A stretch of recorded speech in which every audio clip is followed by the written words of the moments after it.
Assalamualaikum warahmatullahi wabarakatuh.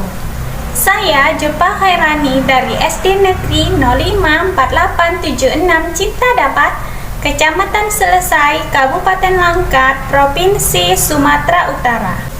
Kali ini saya akan berusaha menjawab tentang dua kasus yang terjadi pada Ibu Lili dan juga Bapak Pupur. Dan saya akan berusaha menjawab dan mengkaitkan dengan materi yang sudah saya pelajari.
Dari kasus Ibu Lilin, beliau adalah seorang guru di salah satu SMP.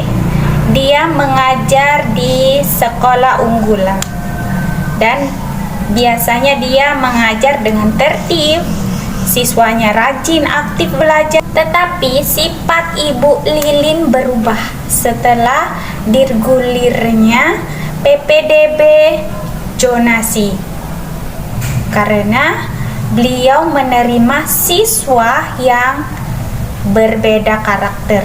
Beliau sangat emosi jika siswa-siswinya tidak memahami materi yang dia ajarkan.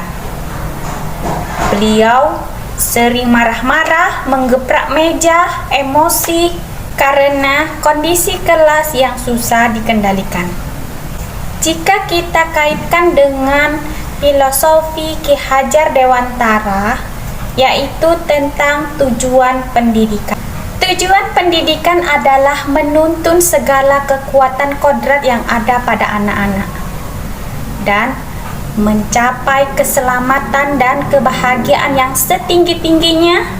Jika kita kaitkan dengan pembelajaran sosial emosional, Ibu Lili adalah orang yang belum bisa mengendalikan emosinya, karena biasanya beliau mengajar dengan siswa yang pintar, aktif. Nah, sementara siswa barunya saat sekarang heterogen.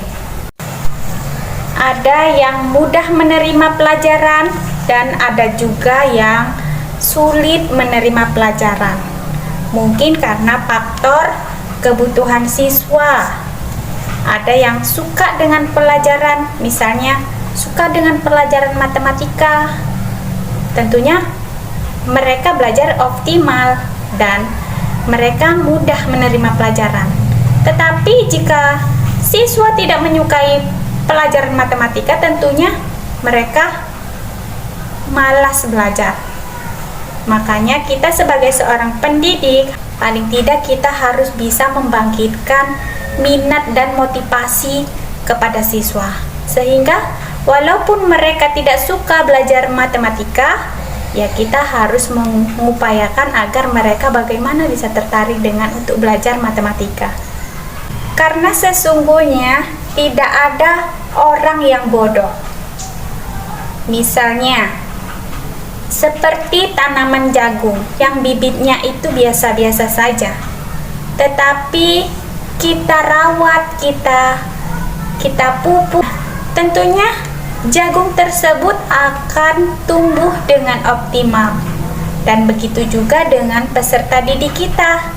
Walaupun kemampuan peserta didik kita itu biasa-biasa saja, jika kita memang benar-benar merawatnya, menuntunnya, mengarahkannya dengan sungguh-sungguh, dengan hati yang ikhlas, tentunya mereka akan nyaman belajar dengan kita.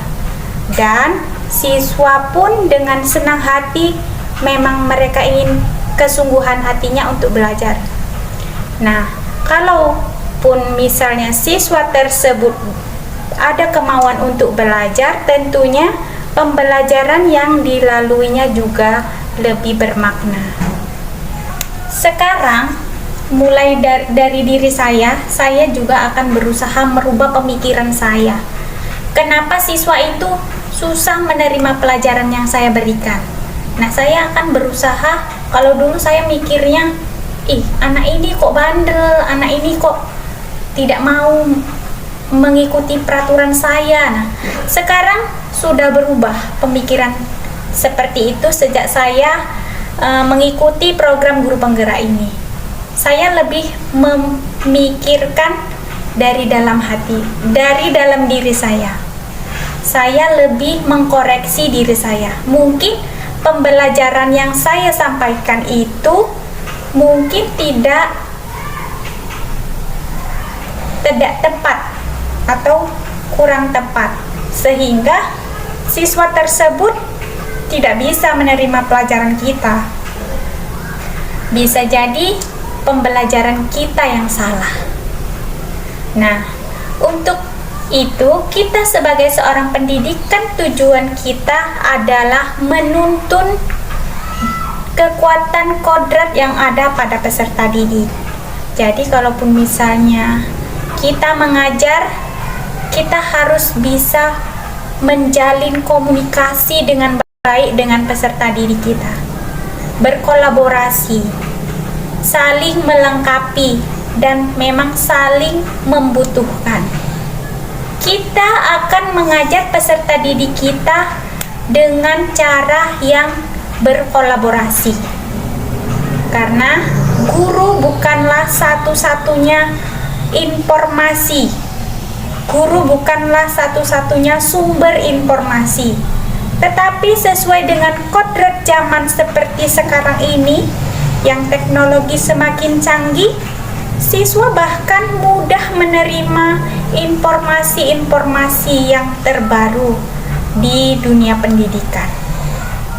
Maka kita harus bisa menyesuaikan, berkolaborasi dengan siswa, mengkomunikasikan, mendiskusikan, sehingga pembelajaran yang akan kita tuju bisa tercapai.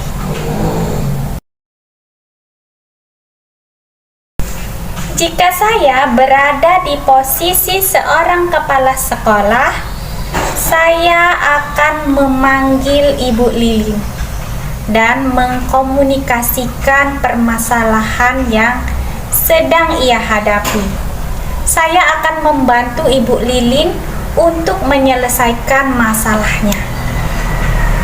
Dan langkah yang akan saya lakukan adalah saya akan menggunakan teknik coaching Tirta.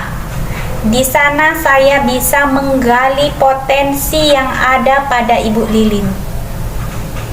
Masalahnya tentu beliau akan bisa menyelesaikan masalahnya. Sesungguhnya Ibu Lilin adalah guru yang sangat hebat, luar biasa. Prestasinya pun luar biasa. Karena Beliau adalah salah satu guru yang diincar oleh orang tua murid karena prestasinya yang memang sudah diakui. Dia sudah mencapai prestasi, nilai rata-rata ujian nasionalnya pun tinggi, dan siswa-siswanya pun pintar. Tetapi kelemahannya mungkin Ibu Lilin ini, dia belum bisa mengendalikan emosinya saja.